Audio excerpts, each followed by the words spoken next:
Assalamu alaikum. Welcome you all here. A Swiss mathematician, Leonhard Euler, was the first mathematician who gave the idea of complex numbers. ठीक है, actually ये जो iota equals square root of -1 है ना, Leonhard Euler was actually first mathematician who introduced this. अब जब हम कोई भी फिजिकल फिनोमेना लेते हैं, फॉर एग्जांपल आयोटा की पावर्स अपीयर होती हैं, तो हमें उनको सिंप्लीफाई करना होता है. तो आज के लेक्चर में हम देखेंगे कि how we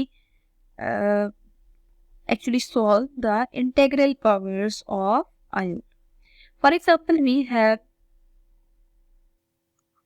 iota square root of -1 के इक्वल होता है. ठीक है, अब हम इसी आयोटा के लिए अगर दोनों साइड पे स्क्वायर अप्लाई करते हैं, ठीक है, taking square on both sides, जरा दोनों साइड पे स्क्वायर अप्लाई करें तो जो आंसर आ रहा है आयोटा -1 के ऊपर आ रहा है. ठीक है, हम इस टर्म को एक्चुअली हाईलाइट कर लेते हैं.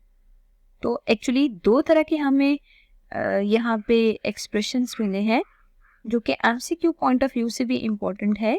Iota equals -1 but iota square equals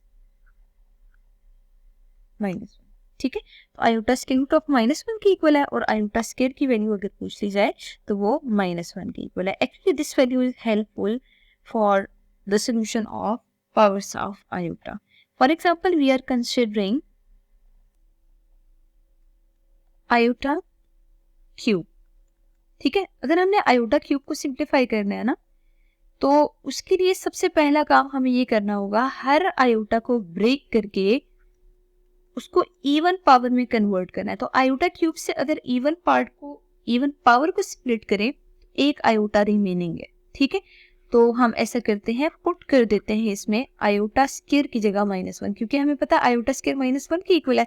तो आयोटा क्यूब का आंसर -1 इंटू आयोटा के इक्वल आ रहा है. अब इन दोनों को जरा मल्टीप्लाई करें तो आंसर माइनस आयोटा आ रहा है. तो लास्ट पे हम डायरेक्ट लिख सकते हैं कि iota cube actually minus iota के इक्वल आ रहा है. ठीक है, ये हमारे पास आयोटा की एक ऑड पावर थी विच इज आयोटा क्यूब. अब हम ऐसे करते हैं, इसी से नेक्स्ट आयोटा 4 की वैल्यू फाइंड आउट करते हैं. ठीक है, आयोटा 4 के लिए अगेन हम क्या करेंगे कि आयोटा स्क्वायर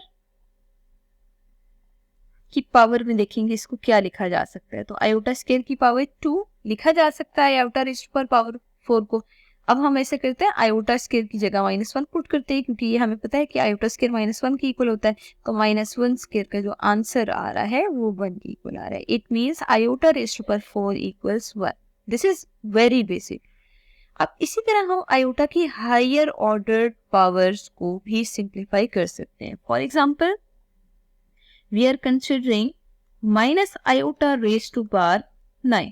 ठीक है, मतलब iota कैन बी पॉजिटिव और नेगेटिव, तो minus iota raise to power 9 consider कर लेते हैं. सबसे पहला काम हमें ये करना है, इस ब्रैकेट को खत्म करना है. जब हम ब्रैकेट को खत्म करते हैं तो हमें पता है कि ब्रैकेट के अंदर अगर नेगेटिव साइन मौजूद हो, बाहर पावर ऑड आ रही हो, तो हमेशा वो negative sign as it is साथ आता है और iota raise to power 9 apply कर दें. अब आयोटा रेज टू पावर 9 को अगेन आयोटा की इवन पावर में स्प्लिट करेंगे, तो एक आयोटा को अलग रखना पड़ेगा. अब हम ऐसे करते हैं, ये जो आयोटा रेज टू पर 8 है इसको आयोटा स्क्वायर की पावर बनाते हैं. तो आयोटा स्क्वायर की पावर में इसको स्प्लिट करेंगे तो 4 2 8 होता है. आप पावर 4 अप्लाई कर लें. अगेन हमें यहाँ पे क्या पुट करना चाहिए, आयोटा स्क्वायर -1 के इक्वल है, तो माइनस आयोटा स्क्वायर की जगह -1 पुट करें. आंसर क्या आएगा, जब भी ब्रैकेट के अंदर नेगेटिव साइन हो, बाहर पावर इवन हो, तो वो कंपनसेट होकर प्लस हो जाता है. एक minus sign as it is ये वाला, और इस फुल टर्म का आंसर हमारे पास 1 के इक्वल है.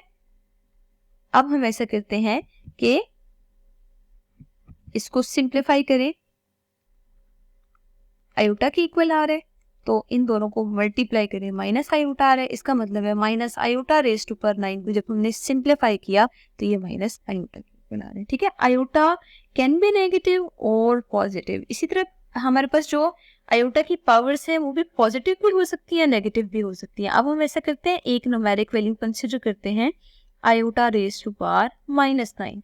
जब कोई नेगेटिव आयोटा आएगा ना, तो सबसे पहला काम ये करें, उसको पॉजिटिव बना लें, ठीक है। आयोटा रेज टू पावर -9 है ना, जब हम इसको पॉजिटिव बनाएंगे तो हमें लॉज ऑफ एक्सपोनेंट से क्लियर है कि जब भी हमारे पास पावर नेगेटिव हो तो उसको पॉजिटिव करने के लिए हम उसको डिनोमिनेटर में ले जाते हैं। डिनोमिनेटर में ले जाने के बाद आप इसको अगेन इवन पावर में स्प्लिट करें और इवन पावर को आयोटा स्क्वायर की पावर बना दें, which is iota square raise to power 4। Iota square की जगह -1 पुट करें, you will get -1 raise to power 4 into iota. तो जो आंसर आ रहा है 1/आयोटा आ रहा है, लेकिन अभी भी आयोटा डिनोमिनेटर में है। जब आयोटा डिनोमिनेटर में होगा तो हम इसको मजीद आगे सिंप्लीफाई करेंगे, ठीक है। तो मतलब अभी फिलहाल मैं इसको यहाँ तक ही सिंप्लीफाई कर रही हूँ, लेकिन आगे जाके हम देखेंगे कि आयोटा को डिनोमिनेटर में नहीं होना चाहिए। अगर आयोटा को डिनोमिनेटर में नहीं होना चाहिए तो फिर हमें क्या करना चाहिए, आगे जाके इंशाल्लाह सिंप्लीफाई करते हैं। नेक्स्ट हम एक और आयोटा की पावर कंसिडर करते हैं। Let's see iota raise to power 200 given हो, ठीक है, बल्कि 2001 ले लेते हैं। तो आयोटा रेज टू पावर 2001 भी अगर गिवन है ना तो प्रॉब्लम नहीं है, हम इसको iota raise to power 2000 into iota में स्प्लिट कर लेते हैं। अब आयोटा रेज टू पावर 2000 को आयोटा स्क्वायर की पावर में स्प्लिट करें, पावर में जस्ट हमारे पास 1000 आ जाएगा इनटू आयोटा। अब आयोटा स्क्वायर की जगह अगेन हम -1 पुट करेंगे, जब आप -1 पुट करेंगे तो -1 की पावर 1000 आ रही है। तो एक्चुअली -1 की पावर अगर 1000 मौजूद है तो पावर इवन है, इवन पावर की जगह की वजह से नेगेटिव साइन कंपनसेट हो जाएगा 1 एज इट इज और साथ आयोटा आ रहा है। इट मीन्स इसको सिंप्लीफाई करने से आंसर आयोटा आ रहा है। तो लास्ट पे हम डायरेक्ट लिख सकते हैं iota raise to power 2001 equals iota, ठीक है। बिल्कुल इसी तरह iota raise to power let's see 305 given हो, ठीक है। तो सबसे पहला काम क्या करेंगे, आयोटा रेज टू पावर 304 को स्प्लिट कर ले, आयोटा को अलग कर ले। मतलब हर न्यूमेरिक वैल्यू के लिए, हर आयोटा की पावर के लिए आप इवन पावर को अलग करेंगे, ऑड पावर को अलग करेंगे। जब ऑड पावर को अलग करेंगे तो एक सिंगल आयोटा ही अलग से आएगा और बाकी इवन पावर आएगी, ठीक है। अब हम देखते हैं 304 को आयोटा स्क्वायर में कैसे स्प्लिट करना है। तो बेस्ट ये है कि इसको 2 से डिवाइड कर लिया करें, ठीक है। जब 2 से डिवाइड करेंगे ना तो यहाँ पे एक्चुअली 152 बनेगा। तो 152 को जरा मल्टीप्लाई करें 2 से, 304 बनेगा, ठीक है। तो मतलब स्प्लिट करने के लिए बेस्ट ये है कि जो भी यहाँ पे न्यूमेरिक वैल्यू गिवन हो ना उसको 2 से डिवाइड करके जो आंसर आता है वही हमेशा यहाँ पे होल पावर में आ रहा होता है। तो अगर आप उस तरह स्प्लिट करना चाहते हैं तो बेशक आप उस तरह कर लिया करें, ठीक है। क्योंकि जब हमारे पास मल्टीपल्स फॉर्म में ये वैल्यूज पावर में इंक्रीज होती जाएंगी तो डायरेक्ट गेस करना मुश्किल हो जाता है। तो बेस्ट ये है कि 2 से डिवाइड कर लें।